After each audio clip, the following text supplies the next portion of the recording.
Okay, Nate and Michael are back from the new debut nude sets. Nude sets. Yeah, how do you put a little enye on it?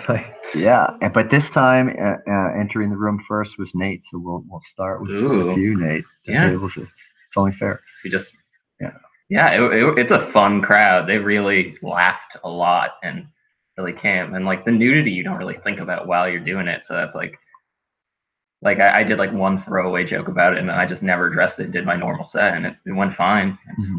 Yeah, it's right before I went on, Mike said to me, "Take off your socks," and that kind of threw me. And I realized I was wearing mismatched socks. So that was just kind of a weird thing. It would be ironic to be naked and also have your outfit be judged. I just always think it looks kind of awkward when people are wearing just socks. I don't know. That's just me. I'm on team no socks. Yeah, I was like, dude, and I didn't even realize they were mismatched. I was like, just lose the socks, man. Come on. Yeah. I mean, it probably would have made that big a difference, but it was just like it threw me a bit at the last minute second. Yeah, because that's something you wouldn't even consider. You just kind of. I'm a naked purist. Yeah. I know. One time I went on like accidentally wearing my hats, and then felt like such a fraud. People have worn like shoes up there too. Yeah, I've seen people wear hats and a scarf one time. Yeah, but it was wrapped. They still showed that it was a woman. So she wasn't hiding anything. Okay. All right, but did anything that we were talking about before come to fruition? Did you have to let a joke slow breathe it down a little bit more than I usually do? Because with one-liner, you just kind of rapidly fire, and when you usually don't get as big a laugh as with like a normal build-up, but I was getting those last night, so I had to kind of adapt a bit and like just let a joke sit for a little more. So I didn't get out as many as I would usually do in my 5 minutes, but champagne problems. But that's that is. The crowd was too good, so I didn't use all my good material. I had 4 tweet drafts you guys didn't even hear. Turns out my 5 minutes is more like 8 minutes. Oh, fuck.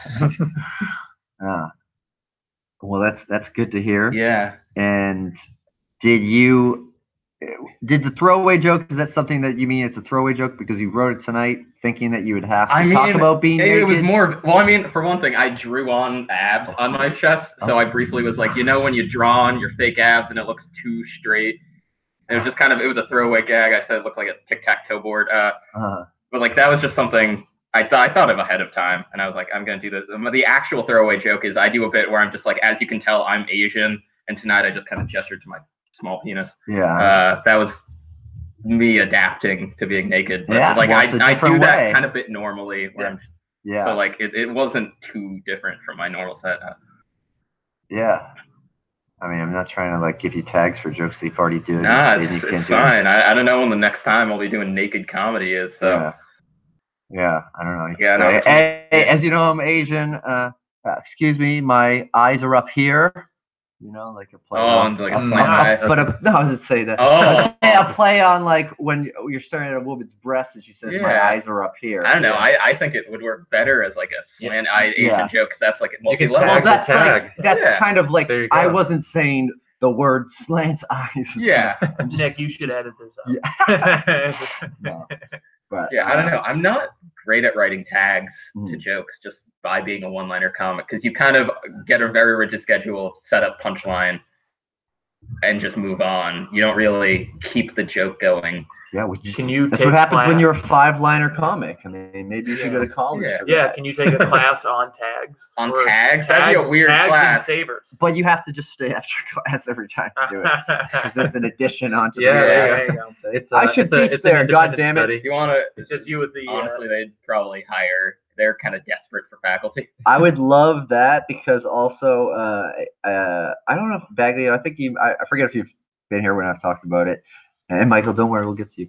But I went to Emerson College at the absolute worst time to go, because I transferred from 2-year school, so I was only there for 2 years, and my focus was video production. And I think it was the very last class to learn how to edit on tape. Oh, so I basically have a degree in Sanskrit. So, but Sanskrit that you need a VCR to understand. So maybe I should ask them. Yeah. I studied media at UMass Amherst, and we were editing video on Casablanca Claro, which was a program. It was digital editing, but you used a literal ball that you rolled over the video clip to decide where you wanted it to end. So you had to roll it. It was very silly. Yeah. It was like, and this wasn't that long ago. I feel like you this was have to be good at like Marble Madness or whatever that game was with the ball. The professor was very into it though. Yeah. Well, did you also get good at Golden Tee? You know what? I've never thought that could cross train each other like that, but I think I need to go to the next bar that I can find that still has Golden Tee and see what I can do. Yeah. Go to Beacon Hill Pub. There we go. Every Tuesday, 11 to 1. Maybe like our Forcade. Oh yeah, do they have it there? They also have home version of the game as well. I don't think I'm invested in that. Yeah, I got an arcade game in your own home. I got it for my dad. Well, especially Golden Tee. Never played it. That's a good dad gift. Yeah. So I have to go do my set.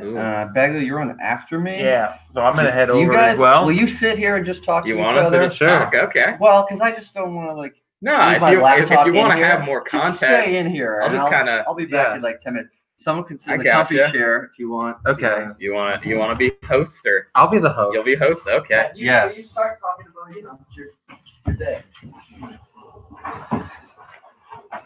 Hello, everyone. I am taking over this broadcast as of now. This is Michael Stewart, fresh off my first time on stage as a actual part of the Naked Comedy Showcase here at Improv Boston. I did it once, like we talked about earlier, during the audience participation piece, but this was my first time actually on the lineup.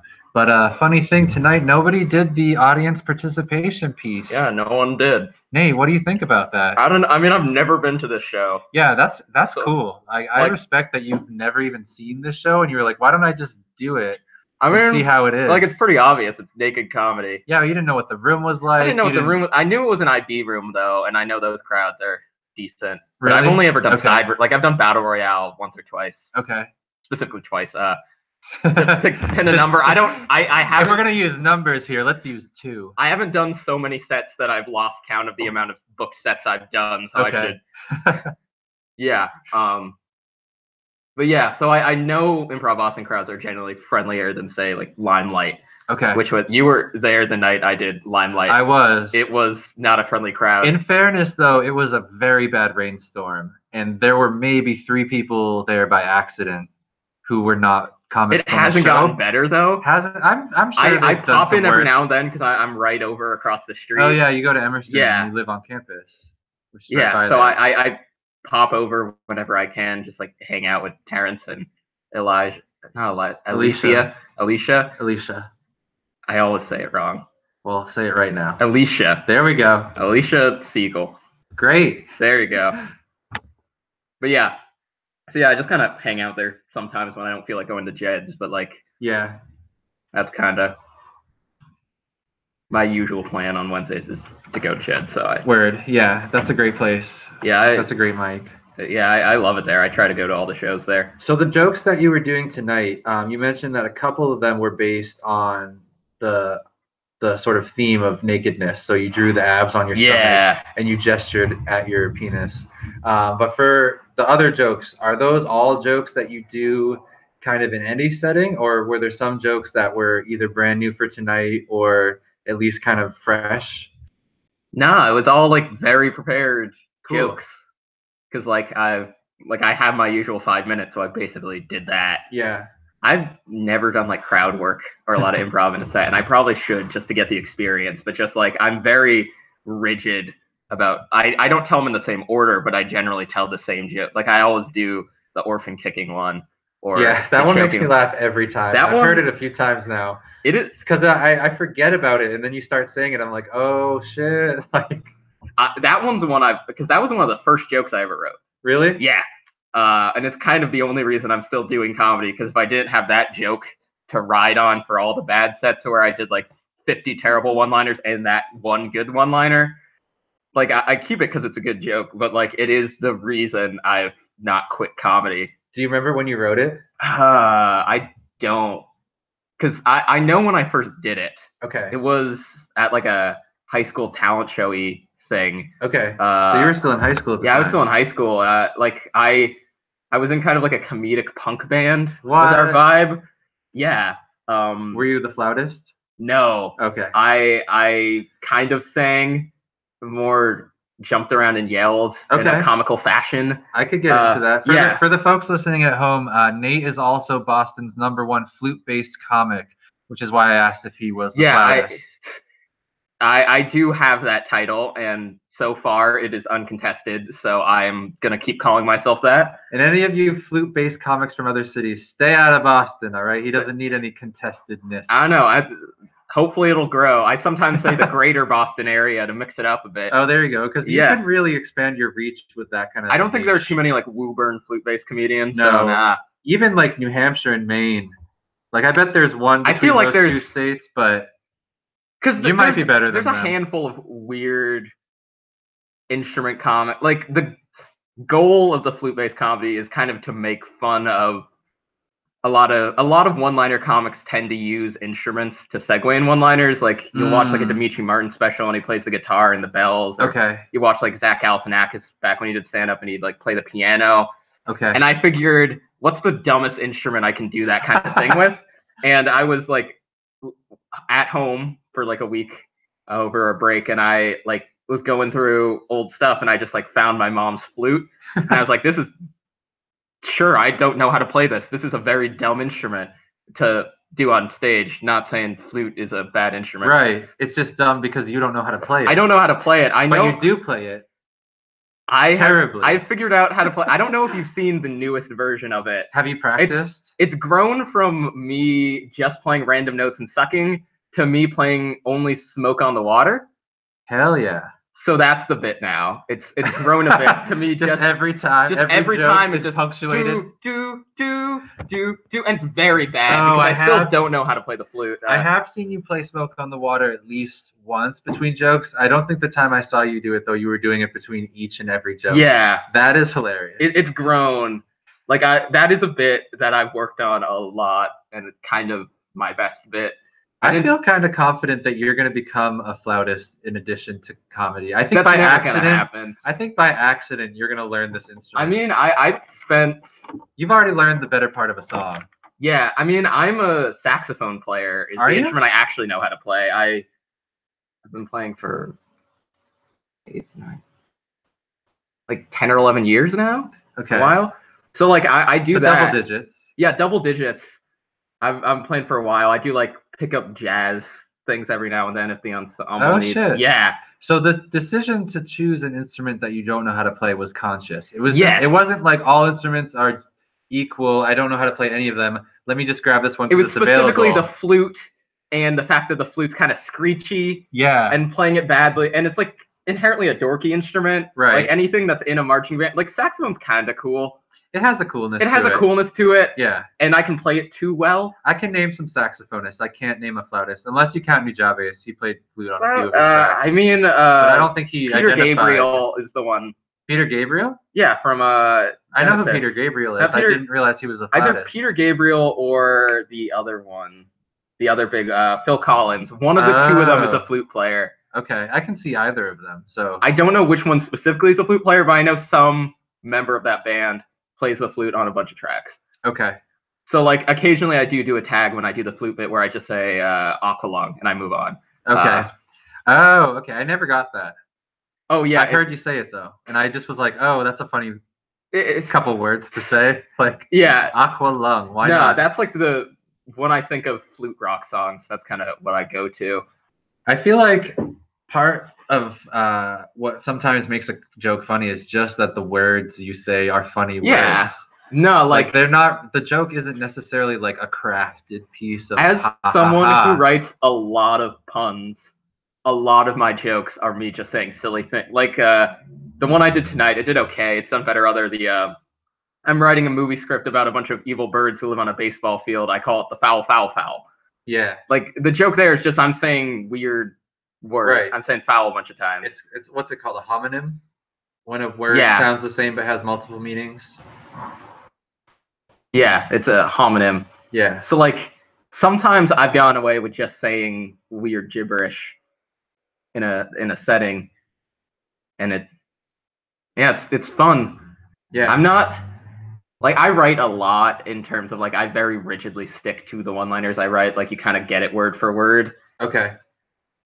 and like So I mean, it doesn't change with flow and stuff like that. Your No, jokes more or are less- kind of written. the thing that changes is the order and what jokes I actually do. Okay. More or less, like I pretty much say word for word, my dream in life is to kick an orphan because what's the worst thing that'll happen? They tell their parents. Right. Like I say that exactly the same more or less every time. Yeah. Just because I did play around with the wording a lot. I used to do a larger opening. I used to specify that the orphan was tiny and freckled. Like but like it eventually It's got like too. Dickensian, like Yeah, waif. it was like originally the bit was like I've been getting into philanthropy, and so my dream is to go to like an inner city orphanage and find the tiniest, most freckled orphan boy and just kick him. And then I found that when you're doing mostly one-liners, because I just kind of became a one-liner comic, I didn't really actively choose to do that. So do you actively like identify as a one-liner comic and see that being you, like for now and forever? I wouldn't say forever, Okay. because I'm trying to do more story stuff. I'm not great at it so far. But like the thing about one-liner comics is you have to write so much to do a normal set. And if you're telling like normal jokes, you don't have to write as much.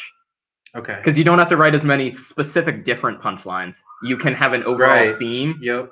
And I've kind of you been can playing use with tags that. and You can use tags and you can kind of use bridges between jokes as jokes. yeah, like you can't really do that as a one-liner comic. I've tried to, like me talking about being Asian is me stringing 5 or 6 one-liners together around a general theme, but it's Okay. still the way my brain works is those are one-liners. Sure. The punchlines are isolated from each other. Okay. So like, yeah, you do kind of. It is a different way of thinking, and I know a lot of people who are like, I can never write one-liners because my brain just doesn't work that way, and I'm the exact opposite. I suck when it comes to writing like stories, just because my flow gets off. I think the real problem is I don't like the build-up from telling a story. That always bothers, like not getting a laugh for a solid like minute, and then you get a laugh at the end. That's always made me feel like I'm bombing more than I am. Even though yeah. I know that's part of it, you need the build-up. So Yep. like, I kind of became a one-liner comic just out of fear, To get laugh after laugh. just laughed after laugh, and it Yeah. keeps the energy up in the room. That Yep. is the good thing about being a one-liner. Like, who's that host? I forget his name. Matt? Yep. Yeah, he said him right after my set. The good thing about being a one-liner comic is if you don't like a joke, just wait for the next one. Yeah. So like, Oh, the host of the show. the host of Andy. the show, not the podcast. Yeah, Andy. yeah, Andy. Yeah. See, I've never been to the show, Yeah. so like. No, that was good. Yeah, so like that's very true. It's a mentality of kind of you keep going, you use a lot of different things. And like I built up a decently large repertoire of just jokes and just kind of feel it out the way I want to tell. I tell staples, but I generally like I did one new one tonight. Which one? Oh yeah, the term firefighter is too negative. I prefer water enthusiast. That was a Okay. good one. Nice. Yeah, so like trying out, but generally I keep to a pretty rigid planning. Okay. Yeah. I don't know. Like it one-liner comedy is weird and kind of simultaneously dated as like a style. I did And- like your one joke because it kind of seemed like it touched on both two things. You were like, I'm kind of like a bad comic in the 80s. I only do one-liners or something, which is like kind of poking fun at the idea of being a one-liner comic, but also bringing in the like doing Yeah. coke, obviously. I actually So fucked that- up the wording of that joke, and I Did you? still laughed. I knew what you were trying to say Yeah. anyway, though. Like, it didn't throw That's me off. what I usually only do when I'm bombing, if I'm going to Really? be completely honest. Like, Oh, okay. I throw that out. You started off on that pretty. I Not started out with because it, but it was I was early thinking on. in my head I got a segue. I'm Okay. terrible at segue. Like, have you seen the Neil Brennan special, 3 Microphones? No. It's on Netflix, and the gimmick is he has 3 microphones set up on a stage, One's for one-liners, one's for long-form bits, and one's for serious okay. I things. think I've heard You've heard of the definitely- gimmick. Yeah. And the transitions of that is just lighting cues. It just goes Yeah. out and moves. That's so funny. It's That's so good, silly. and it's a really good special. He's able Yeah. to write all three pretty well. But like, you can't do that kind of transition in any other setting. Yeah. So you have to have that whole setup. So like, one-liner comic, like me being someone who's trying to switch in a set from one to the other, it's very hard to do, and I still don't really know how to do it. But yeah, that's kind of my transition phrase that I'm hopefully gonna start working in more. Yeah. When did I do that one?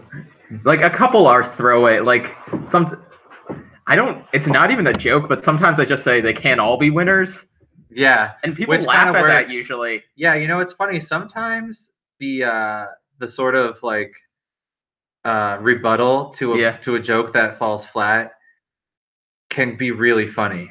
A lot of times it isn't, but Yeah. and especially if you're like arguing with the audience, like if you say something like, "Oh, I guess I'm the only like person who likes pizza here," that is not usually going to work. Yeah. But something like that, like they can't all be winners, especially given the vibe in the room at the time. Everyone Yeah. laughed at that. I thought that was hilarious. Yeah, that's I'll- again a tag I wrote when I was bombing. Yeah. And just like I said that dead seriously. I do that whenever I get groans on my childhood cancer joke. Mm. I immediately go to like, I can say that I'm the one who had Yeah. the cancer, and that usually gets a laugh, and then also informs the audience that it's okay to laugh at this. Like I'm talking about me.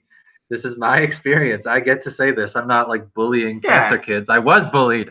No, that's like You want to know a fucked up story? What? Actually, though, one summer, the very first. So I was diagnosed with cancer in Mhm. September of 2008. Yeah. And that following summer, so summer 2009, I'm at like a little like picnic area that had like a pinball machine Mhm. pool room, and I'm playing pinball, and I'm like wearing a hat. And when you get cancer, people think you're just suddenly Yeah. like bowling ball, shiny bald, but no, your hair becomes all like stringy and gross, and it falls yeah. out, gets all over your pillow. And I had like strings of like wispy gray hair underneath my hat. And some kid comes up to me, he's like, "Why do you wear your hat all the time?" I'm like, "Because I have cancer." He's like, "No, you don't. You still have hair. People with cancer don't have hair." I'm like, "I mean, I don't have that much hair. Like, I have wisps of it." But he was just like, hard, like little kid, like after school special bullying me over the fact that I didn't actually have cancer. It was very, very silly. Yeah, I I mean, thought it was funny. Like, cancer jokes, you can make them. Other people can't. I mean, other people can. I would think they were funny. I think people just need permission to laugh at something. Yeah, I don't know. Or I else did they'll a kinda cancer stifle it joke in once themselves. because my first girlfriend was a survivor of childhood Hell yeah. leukemia, and she wrote me a joke once, Okay. and I did it. And then if the joke didn't land, which it didn't land a lot because it was intentionally kind of a dumb joke, it was I've been trying to get into the medical marijuana craze, so I went to my local rheumatologist, and it turns out they specialize in the wrong kind of joints. She wrote me that joke, and it didn't land that much because it's Why? That's funny. I don't know. It's And you're not. it's kind of dumb. And then at the end, I said my girlfriend wrote that joke. She had cancer, and that always got an awkward silence. Yeah, So I I can kind see of- how that would get an awkward Yeah, I silence. learned- But the joke itself is The joke funny. is learned. I would love Okay, to see you can try go that find again. Molly DiNocenzo in Melrose, Massachusetts, and tell her her joke's funny.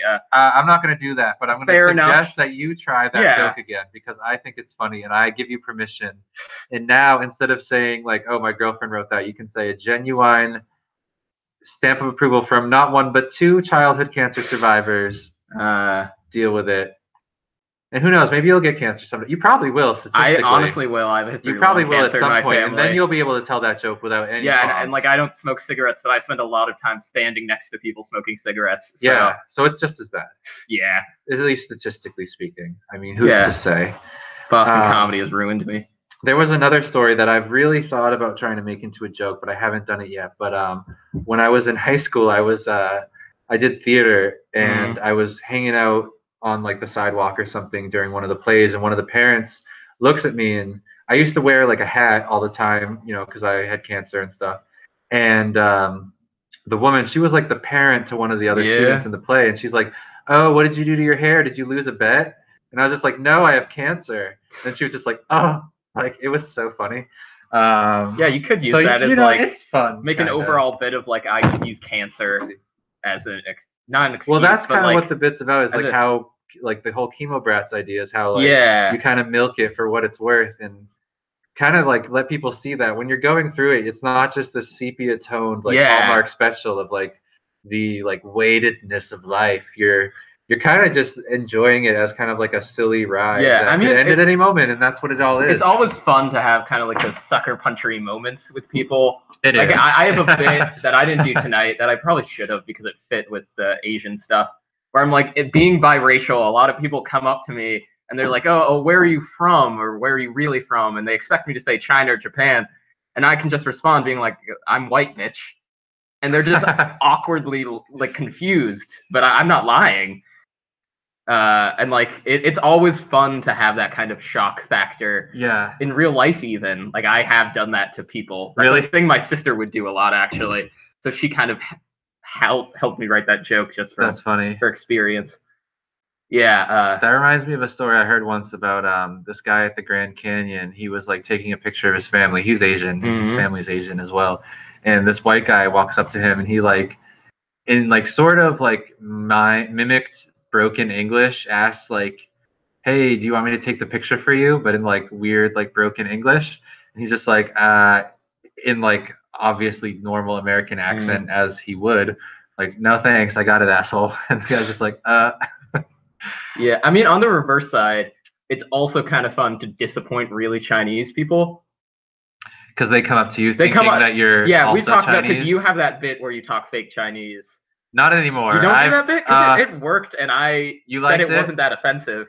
I mean, that something being not that offensive is not good enough for me, I don't know. especially as like yet We're another. comics, so Yeah. I'm not the best voice of approval. Yeah, Like- I just didn't honestly like. I thought it was borderline, but I honestly just didn't think it was funny enough. Yeah, I don't know. Which is really what it came down to. Yeah, like I used to have a bit where I'm like, Chinese people come up to me in the street and like speak elaborate Chinese asking for directions, and I just kind of stare at them blankly and walk away. Yeah. Because like, or I used to play a game where I try to walk into the most authentically Chinese restaurant I can find and order crab rangoons or chicken, It's some like, like really, and just I see think I've the heard look you tell of this once disappointment in their before. face. It never does well, but I like the idea of it. And just like see the look of disappointment as like, because their eyes pop up when I walk in. They're like a real Asian in our Asian, because I grew up in Melrose, Massachusetts. For those listening, if you don't know Melrose, it's like 93% white people. oh, So like I'm not even making up that statistic or exaggerating. It is a crazy amount of white people. So like, it is weird yeah. being in that environment as like one of a handful of like I have been in many instances where I'm the only minority in the room. Well, right Yeah. now I am also the only minority in the room. Yeah. But like, No, I mean that's part of the experience. Like, yeah, I mean, I'm not a person of color, but I'm a queer person, and I'd say Yeah. most of the time I'm the only one, which is a way to experience life. But I Yeah. think that's where a lot of comedy comes from, your own unique Yeah. perspective on things that everyone experiences, but you realize that everyone experiences the same experience in a different way. yeah. We just had Matt, our fearless leader, come back into the room. How was your set? That was good. It was Oh, you good. gotta lean I was into that watching. mic. Yeah, come It's on your in here. podcast. Get Don't back mess on up here. your own podcast. Am I allowed to talk too? Of course. Don't punch the table. we And were This told. this was Oh, your yeah. second time on the show. Kind of third. The first time I was a volunteer. Second time I had a 5-minute set. This time 5-minute set. This is So many Julie comics Ms. just Rahi. come to the Julie show. Mizrahi. Yeah. If you don't recognize her voice from last time. Right. Yeah. So 6 the months ago. mic is just super sensitive, so we try to like keep her hands out off the table. Or, like, Oh, I got you. the cans, My canned wine cannot be on the table. I not got these you. cans. Yeah. Well, you're actually. Yeah. We'll get through it, but just finish that can of wine when you can, because apparently we're not supposed to have that back here. Nick, don't broadcast this. Cut. What's that?